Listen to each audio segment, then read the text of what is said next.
Buenos días, buenas tardes, buenas noches, bienvenidos a un nuevo episodio de Aquí se habla libertad del 1 de noviembre del año 2024.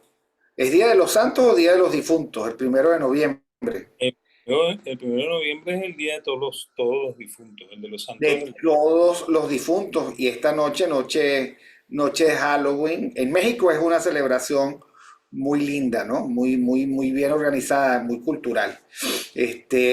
Bueno, gracias a todos los que nos están escuchando. Gracias a los que se suscriben y promueven la suscripción en el canal de Mingo TV, por donde salimos. A los que le dan like a nuestro programa y están pendientes de cada una de nuestras emisiones.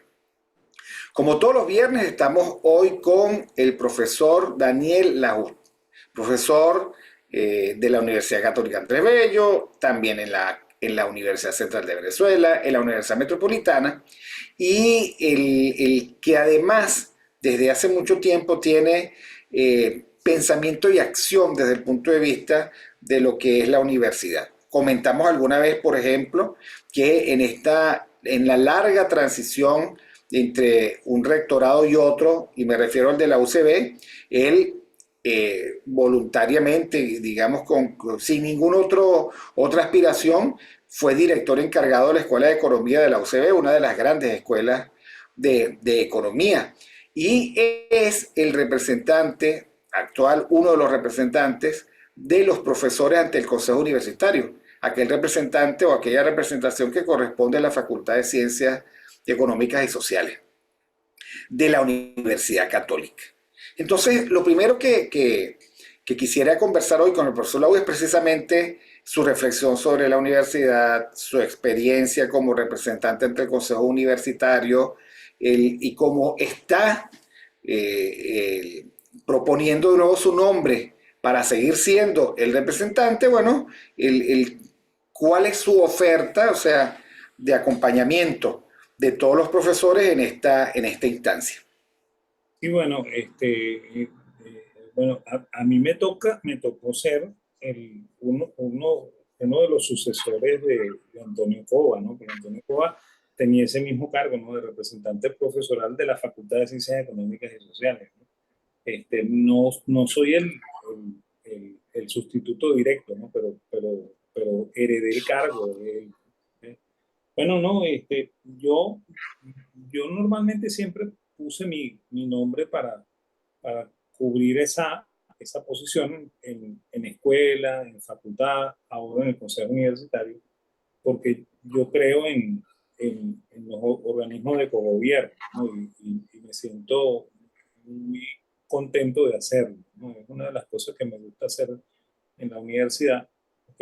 Y bueno, y en este momento yo estoy lanzándome para la reelección, ¿no? Porque ya yo tengo un periodo como representante en el Consejo Universitario y nos estamos lanzando en un grupo que se llama Universidad Somos Todos, ¿ok? Que agrupa todas las posiciones eh, en representación profesoral y en representación de los exalumnos, ¿no? De la universidad. ¿Ok? Es un equipo bien interesante, ¿ok? Cuyos líderes fundamentales son el profesor Julio Álvarez y la profesora Corina Lloris, ¿no? Y la idea es que la universidad mantenga su institucionalidad, ¿ok? Que se mantenga también ¿cómo se llama?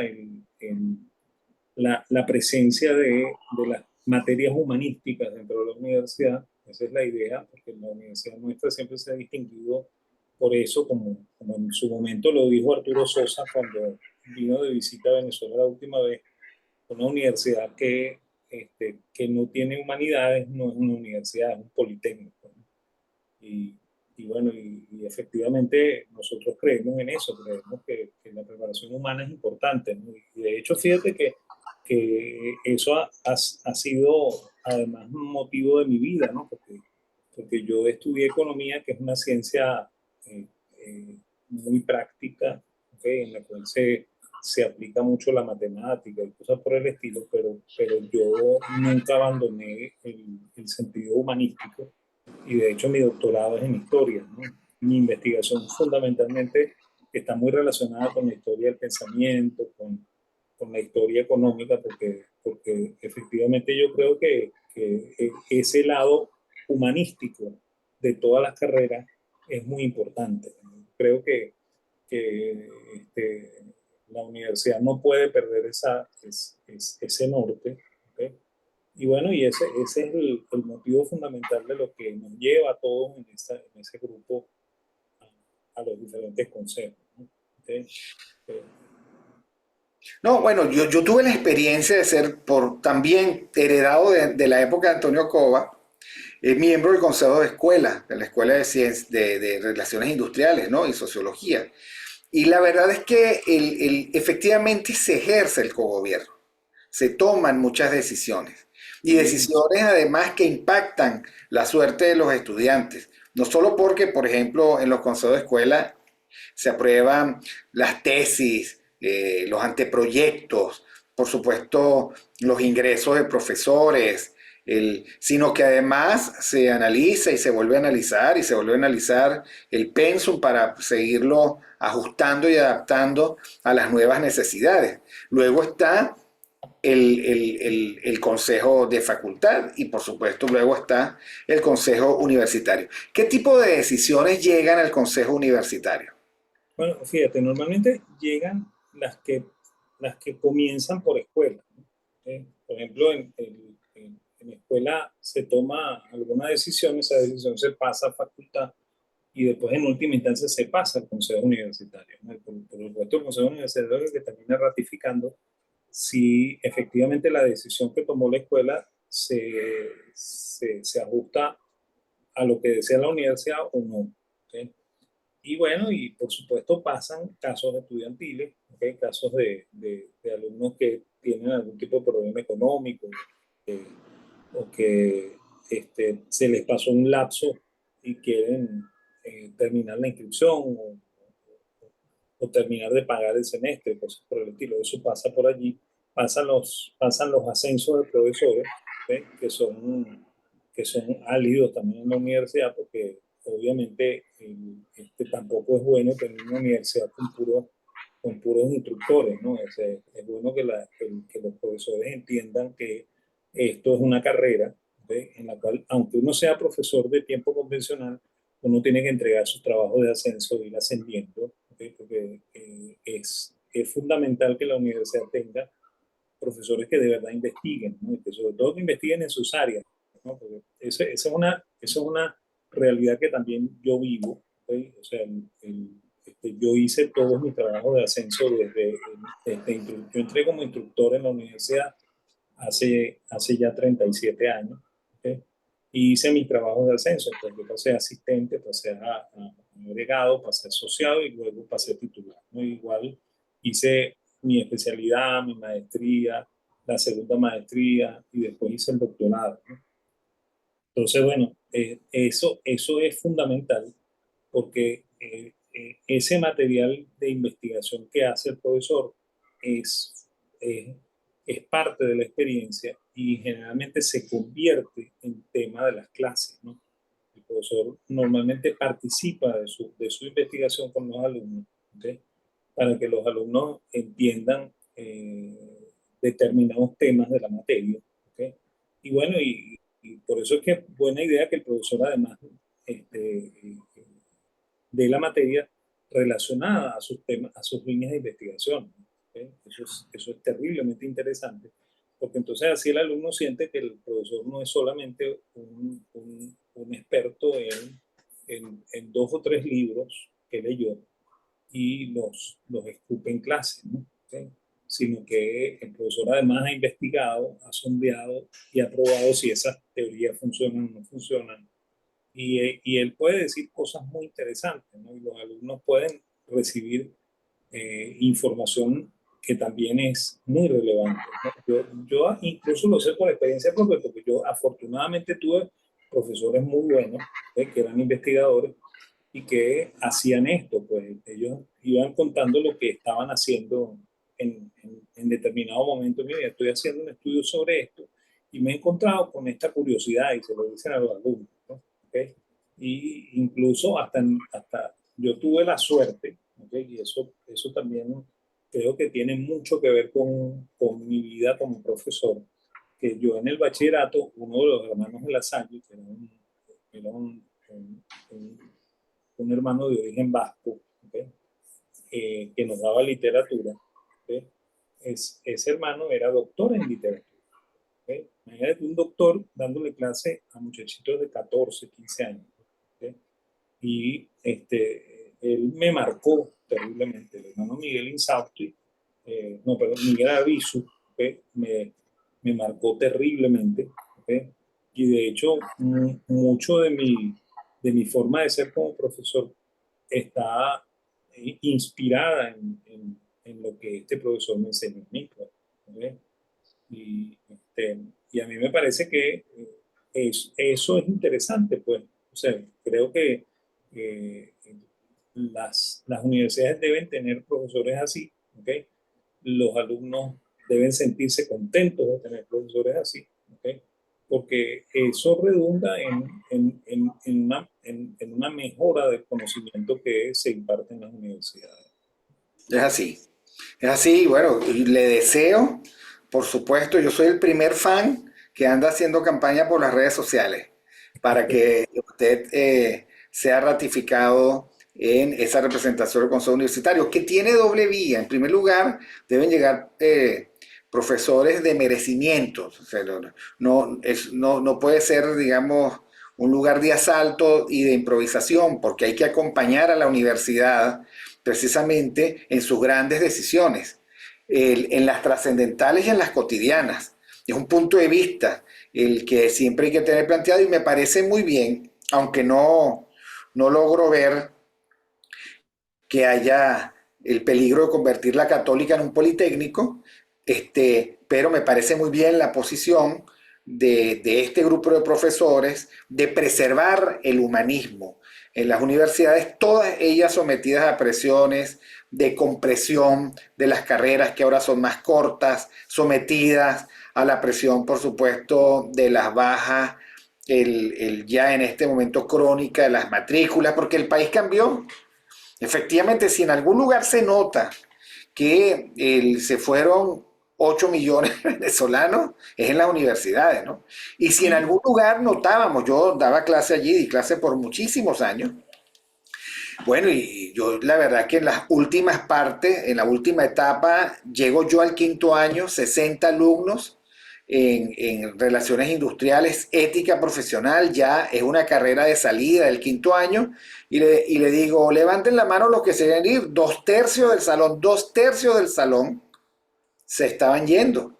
Y Sí. claro, la mirada no era una mirada de la que hay ahora, sino del allá y entonces, o sea, la mirada estaba puesta ya en el otro país. Y terminaba siendo el quinto año una especie de gran trámite de hagámoslo rápido, no me importa el contenido, tengo que hacer lo que debo hacer, deme el diploma, las notas, certifico y me voy, chao.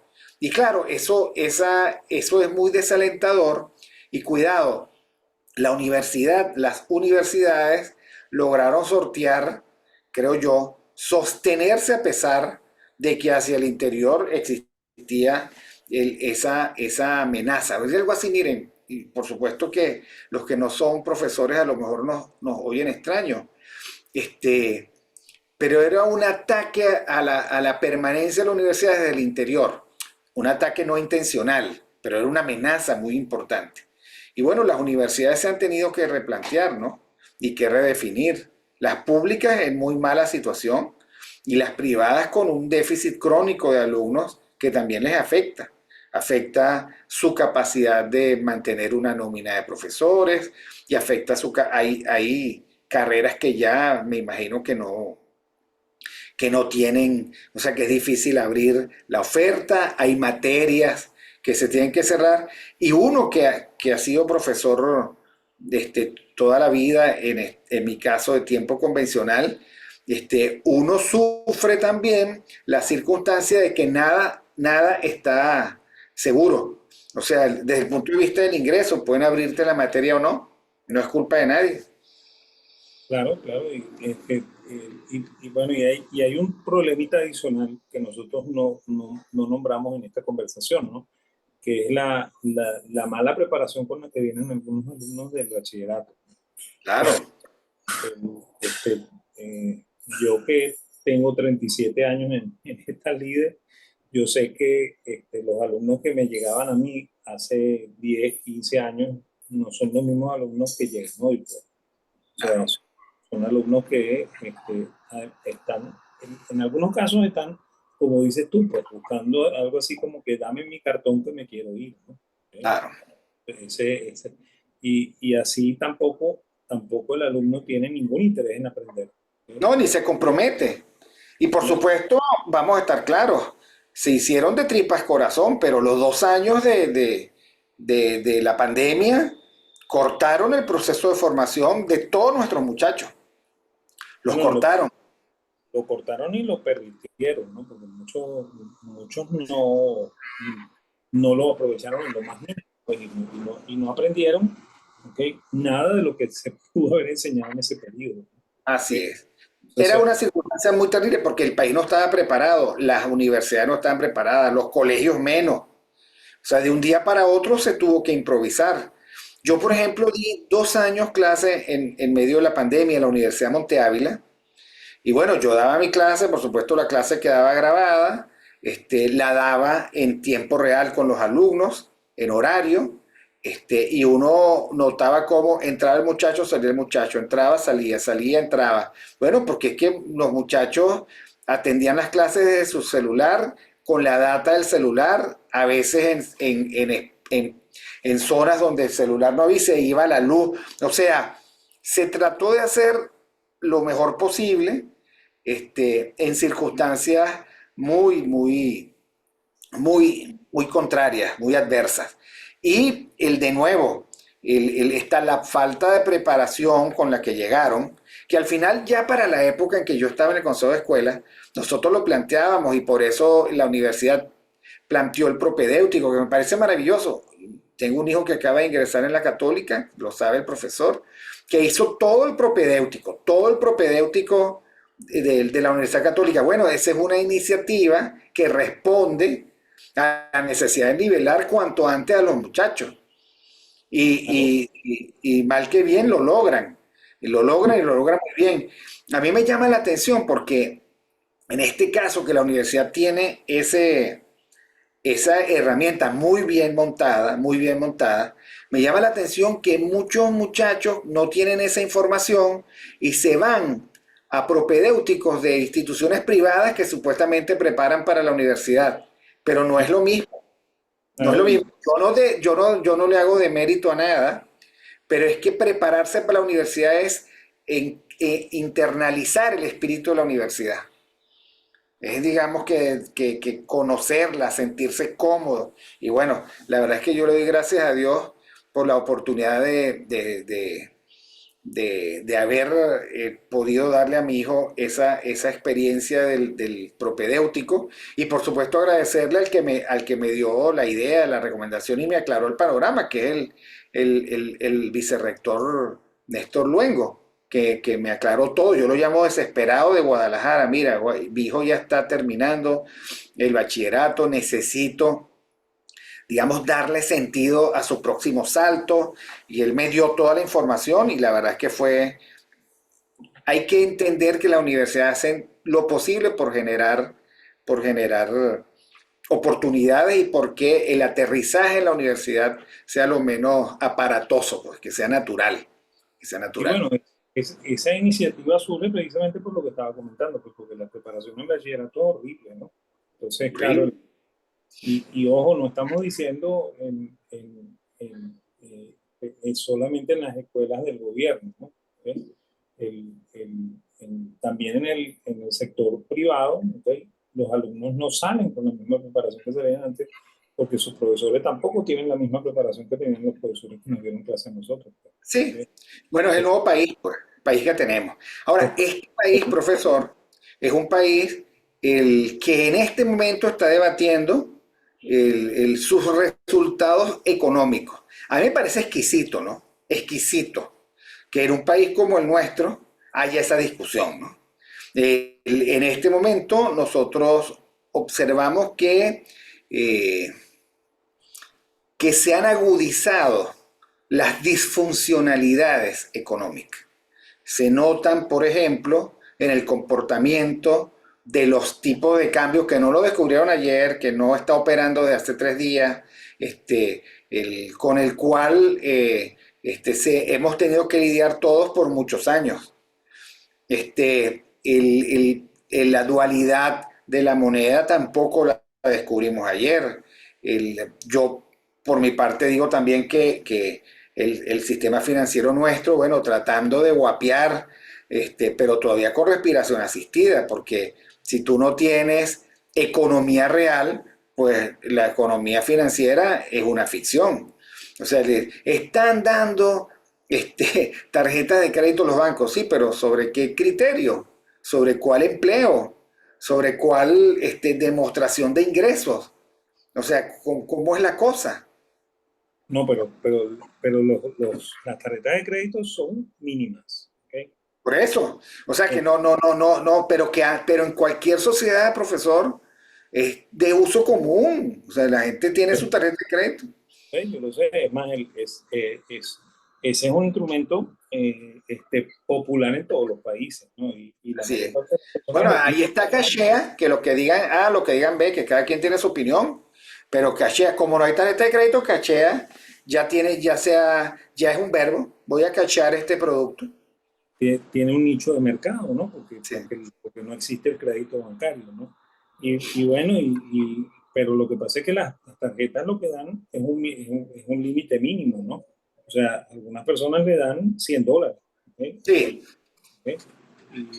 Y nada más que eso, ¿no? Entonces, claro, y $100 se van rapidito. No, $100 es una ida al mercado. Y con mucha pena uno lo tiene que decir porque buena parte del país no tiene eso como ingreso, ¿no? Claro, Efectivamente, digamos, ¿cuánto cuesta un kilo de queso? $9. Un kilo de jamón, $10, 10, 12, 13, 14, 15. Queso amarillo está sobre los 15, por lo menos en los supermercados a donde yo voy, que son los de cielo abierto y los supermercados convencionales. Ahora, no hemos entrado a la carne, no le hemos entrado a la proteína, los huevos, $8 el cartón, en fin, 8, 7.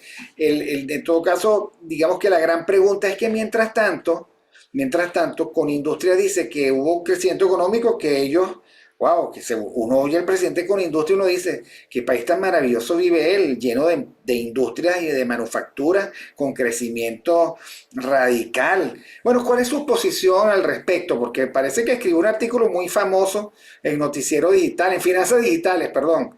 ¿Ah? y bueno, no, yo he vuelto a escribir en Finanzas Digitales. Escribí un artículo sobre el encaje y otro sobre la brecha cambiaria, la famosa brecha cambiaria, ¿no? Y bueno, y bueno, y lo que ha ocurrido es que precisamente a partir del incidente de la elección de julio, ¿ok? Entonces eso profundizó muchísimo las incertidumbres, ¿ok?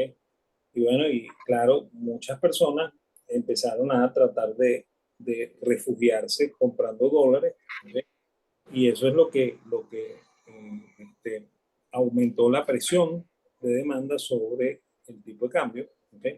Y como el Banco Central no ha subido la oferta, entonces la mayor parte de esa demanda se ha canalizado hacia el mercado paralelo. Y entonces crearon una brecha bien pronunciada, que antes era mínima, no llegaba ni el 5%. Ahora va por el 22%, ¿no? Llegó hasta un máximo de 22,5%. Y bueno, y eso ha presionado al central a subir la tasa del oficial, ¿no? Y yo creo que más que presionado es que también el gobierno necesita, ¿okay?, devaluar la moneda para poder cubrir sus gastos, ¿no? ¿Okay? Y los gastos de fin de año que siempre, digamos, se soportan así. Ahora, como siempre ocurre, porque es que nosotros también tenemos que aprender a leer los guiones recurrentes. Antes de la elección se estabilizó el tipo de cambio. El gobierno probablemente invirtió mucho dinero en eso, pero eso es insostenible, era insostenible. ¿Cuánto tiempo teníamos con el tipo de cambio amarrado al muelle? Bueno, desde marzo, ¿ok? Desde marzo. Exacto. Acuérdate que ellos siempre devalúan cerca de diciembre, ¿ok? O sea, siempre lo hacen cerca de diciembre. Los primeros 2 meses del año también siguen presionando la devaluación, después la apaciguan, ¿ok?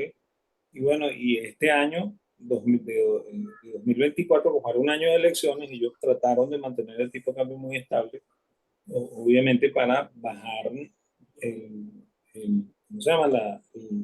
La, la mala voluntad de los votantes para que no fueran a votar contra ellos.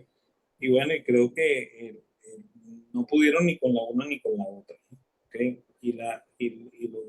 Y lo cierto es que luego de la elección, entonces se incentivó, se incrementó la incertidumbre. Y bueno, y como no ha habido oferta por parte del Banco Central, okay, entonces el tipo de cambio se disparó de una manera impresionante, ¿no? Hermano, eh, como dije yo, o sea, se amplió la brecha hasta el 22,5%, ¿okay?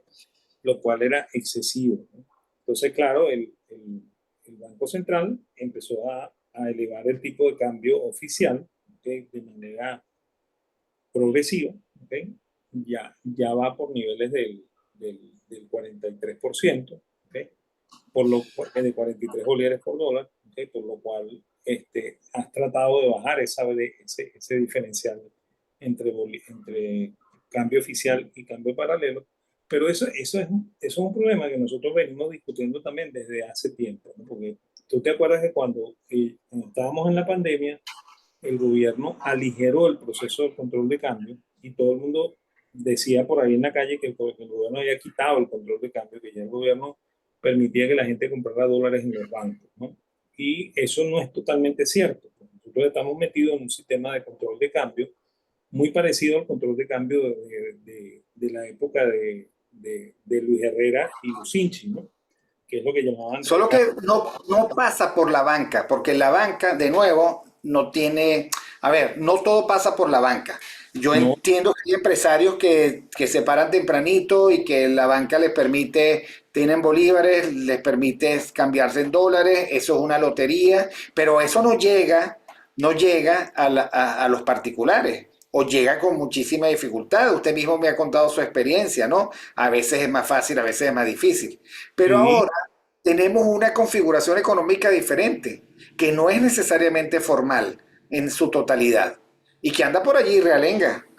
Bueno, no, es que es bastante parecido al sistema de recarga, ¿no? En el sentido, no en el sentido de que hay cambios múltiples, porque no hay cambios múltiples, ¿no? O sea, el gobierno ofrece solamente ese tipo de cambio oficial, ¿ok? Pero la oferta se hace a través de los bancos, ¿no?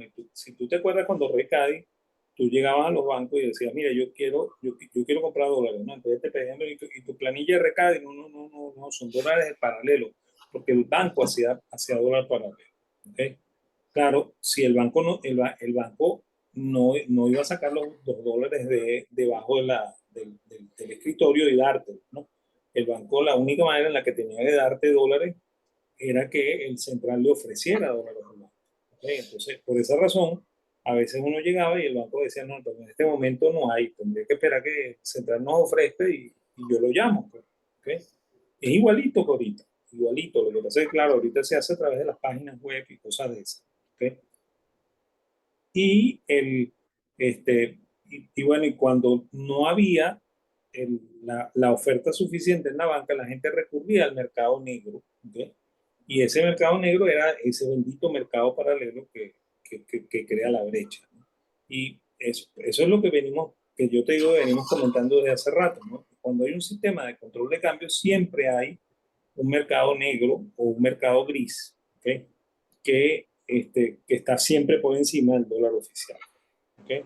Y bueno, y lo que la gente no entiende, porque la gente cree que es posible que el dólar oficial, que el dólar paralelo baje, ¿okay? O creen que el Banco Central puede hacer algún tipo de política para evitar que el dólar paralelo se dispare, ¿okay? Eso no lo puede evitar el central, porque ese es un dólar negro, ¿ok? Un dólar que obedece a razones personales de los individuos y que no puede ser manipulado por el Banco Central, ¿no?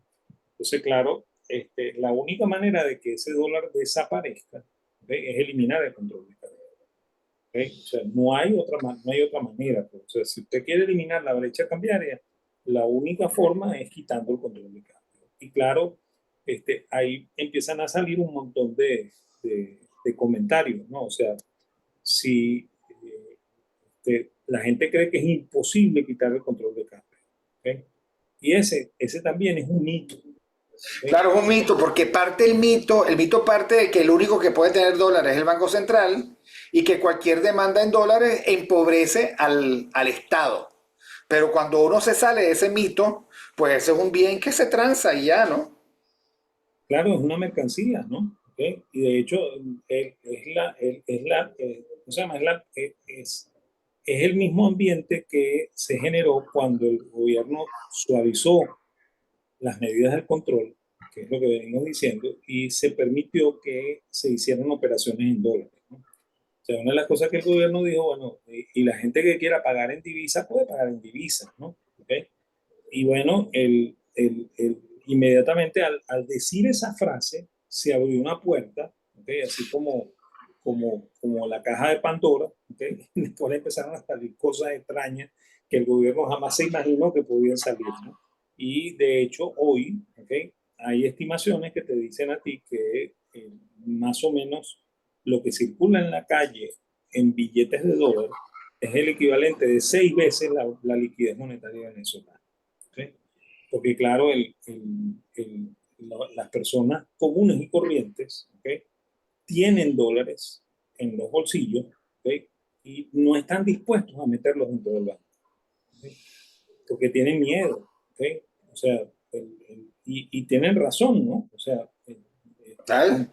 ante un gobierno de esta magnitud, ¿okay? Tú tendrías mucho miedo de tener tus dólares en una cuenta bancaria, porque esos dólares son sujetos de expropiación. ¿Okay? Y de hecho, muchas personas que consiguen comprar dólares, como dices tú, ¿okay? Casi que la segunda cosa que hacen después de conseguir dólares es ir a la taquilla del banco a tratar de sacar esos dólares y llevárselos en efectivo, ¿no? ¿Okay? Y esa es la razón por la cual circulan mucho más billetes de dólar en la calle que los dólares que están depositados en la banca, ¿no? ¿Okay? Y la otra razón de por qué pasa esto es porque existe un impuesto a las transacciones financieras, ¿no? Entonces, si tú pagas en dólares, ¿okay? Tú deberías pagar un 3% adicional al IVA. ¿Okay? Entonces, muchas personas hacen operaciones no regulares, ¿okay? Hacen operaciones de lo que llamamos economía informal, en la cual no pagan el IVA y tampoco pagan el IGTF. ¿Okay? Entonces, ¿y cómo se logra eso? Bueno, pagando en efectivo. ¿Okay? Te paga en efectivo en dólares y el comerciante, que probablemente es un comerciante informal, no le va a cobrar ni el IVA, ni le va a cobrar tampoco el IGTF. ¿Okay? Y usted tiene, por esa razón, por esa sola razón, precios distintos al resto de las personas. ¿Okay? Entonces, ese es uno de los fantasmas que salió de esa caja de Pandora, ¿no? ¿Okay? Y el gobierno tiene que entender, ¿okay? De una vez por todas que él no puede con esa caja de Pandora. ¿Okay? O sea, ningún gobierno puede con eso. ¿Qué significa? Significa que el gobierno tiene que repensar, ¿okay? Su forma de obligarnos a tributar, ¿okay? Y decirle, mire, bueno, vamos a hacer una cosa, vamos a bajar el IVA, vamos a quitar este IGTF, ¿okay? Vamos a hacer esto, vamos a hacer esto otro, ¿okay? De repente ajustar la bendita unidad tributaria para que la gente no tenga que pagar 34% de impuestos, siendo una persona que lo que gana es un salario de miseria, ¿okay? O sea, y también lo obligo a no decirme mentiras, ¿no? Porque el tipo me va a decir mentiras porque él no está en la posibilidad de pagar un 34% de su salario como impuesto. Es imposible que lo tenga. ¿Okay? Porque en un ambiente como este nadie puede pagar el 34% de impuestos. ¿Okay? Si es una Entonces, economía, digamos, ficticia, de ficción, es una economía, y en el marco de esa ficción, insisto, se presentan unos resultados. Es que a mí me dio mucha risa, perdone que insista, pero que el No, pues, presidente de Conindustria diga que crecieron ellos, no sé, 20%, 15%, da lo mismo, y que eso no tiene techo. Uno dice, pero ¿a quién le están hablando? no, O pero sea, es que ¿de qué habla este hombre? eso tiene una explicación muy sencilla. O sea, tú sabes muy bien, el gobierno elevó los aranceles, ¿ok? Y entonces, claro, la buena parte de la competencia que tenían estas empresas que venía de afuera, ¿ok? Bajó, ¿ok? Entonces, a ti no te queda más remedio de comprar el producto nacional, te guste o no te guste, ¿ok? Y pagar el precio que te pone el oferente nacional. Entonces, eso obviamente que debe impactar en una mejora para ellos, porque ellos no estaban vendiendo mucho, ahora están vendiendo algo, ¿ok? Entonces, ojo, cuando tú partes de niveles muy bajos, porque así era como estaba la industria nacional, cualquier subida de 5 unidades representa un 20%, un 25% de crecimiento, ¿no? Claro, claro. Claro, pues esa es la razón por la cual eso debe ser perfectamente cierto, ¿no? Lo que pasa es que No hace la aclaratoria de las razones, que es no de, es dinamismo económico, que no es que se han vuelto ellos más productivos, sino que no, forma parte del arrejuntamiento histórico entre una clase empresarial a la que le gusta el proteccionismo y un gobierno que ha decidido, digamos, darle el caramelito envenenado al proteccionismo, que eso es una especie de fentanilo económico. O sea, eso se termina siendo, digamos que muy malo para el que debe ser el soberano de la economía, que es el consumidor, ¿no? claro, ¿no? ¿Cómo se llama? Y eso también ¿cómo se llama? Se ampara en la opacidad de las cifras, ¿no? O sea, fíjate, hace 2 semanas el Banco Central publicó el crecimiento económico, no el PIB. El crecimiento del PIB, ¿ok? Del año 2021, 2022, 2023, ¿ok? Y lo que va del 2024. Entonces, todo el mundo está contento porque supuestamente ya se dieron cifras del central, ¿no? Pero resulta que ellos cambiaron la base, ¿ok? De cálculo del PIB, ¿ok? Y no nos dicen cuál fue el PIB del año 2019 y del año 2020, ¿ok? Por lo cual tú estás viendo crecimiento a partir de 2021, ¿ok? Pero no sabe qué fue lo que pasó antes de eso, ¿no? ¿Ok? No sabe si eso se cayó o estamos arrancando de una economía plana desde el 2017. Nadie sabe lo que pasó ahí, ¿ok? Entonces, la información es parcial, ¿no? ¿Ok? Y además no es una información completa, ¿no? Porque no me están diciendo a mí que el PIB está en tanto, ¿ok? Sino que creció tanto, que es otra cosa completamente distinta, ¿ok? Claro. Y así pasa con todas las cifras, ¿no? ¿Ok? Todas las cifras están rezagadas. Tú te metes en la superintendencia de banco y los balances están a marzo del año 2023, ¿no? Y estamos en octubre del Pero también la banca privada, 2024, ¿ok? De la banca privada, ¿ok? O sea, porque en otra época era cada cuánto, cada 3 meses, cada mes, cada 6 meses, cada mes, cada cada mes, mes. el día 15 ¿cómo se llama? De noviembre, tienes que publicar los balances de octubre, ¿ok? Y en este momento tú tendrías que tener a disposición los balances de toda la banca al cierre de septiembre, ¿no? ¿Ok? Y lo que hay es marzo del 2023, ¿ok? Ni siquiera diciembre del 2023, marzo del 2023. ¿Y cuál es el monto imputable a la banca misma, no? Porque ellos tienen la responsabilidad de publicar sus No balances. publican los balances, lo que pasa es que la información, ¿cómo se llama? Consolidada, ¿ok? Ajá, No está disponible, ¿ok? ya, Y ya. esa sí la produce la superintendencia. La superintendencia recoge todos los balances que se publican los días 15, ¿ok? Ellos los sistematizan en sus tablas, ¿ok? Y lo ponen a disposición en la página web, ¿ok? Bueno, ahora no hay cifras de la banca tampoco, pues, ¿ok? O sea, sí la hay, ¿no? Tendrías que buscar banco por banco y hacer tú el trabajo que tenía que haber hecho la superintendencia, ¿ok? Claro, y, claro, y sumar todos los balances, ¿no? También, que esa es la claro. otra historia, ¿no? Eso no es un trabajo que que una persona común y corriente hace, ¿no? ¿Okay? Además, eso lo puede hacer muy fácil la superintendencia, porque la superintendencia se lo manda en un formato especial, la superintendencia le dice, usted me lo entrega así, y bueno, en ese formato ellos lo meten en sus macros de Excel y salen rapidito las tablas. ¿Okay? Es que seguimos con una economía sin señales claras. O sea, y sin poder, digamos, uno decir, por lo tanto, qué salud tenemos desde el punto de vista económico, cuál es el nivel de fortaleza, cuál es, digamos, que la plataforma de arranque, qué sectores económicos están mejor y qué otros están en terapia intensiva, ¿no? Seguimos simplemente entonces con las referencias oficiales, por una parte, y el entusiasmo privado por la otra, ¿no? De los voceros empresariales por el otro. Claro, ¿no? Y la información te la dan a cuenta gotas, te la dan salteada, ¿eh? Y con eso no puedes hacer nada. Pues, o sea, eso es lo que hace es alimentar más todavía la incertidumbre, ¿no? Entonces, en un ambiente de incertidumbre, bueno, tú lo sabes porque tú también fuiste empresario, ¿ok?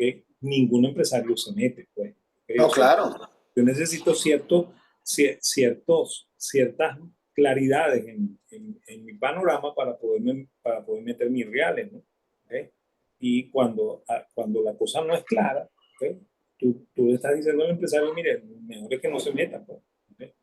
Entonces, esa es una de las cosas que el gobierno tiene que pensar. El gobierno tiene que pensar, mira, tenemos que bajar la incertidumbre, ¿okay?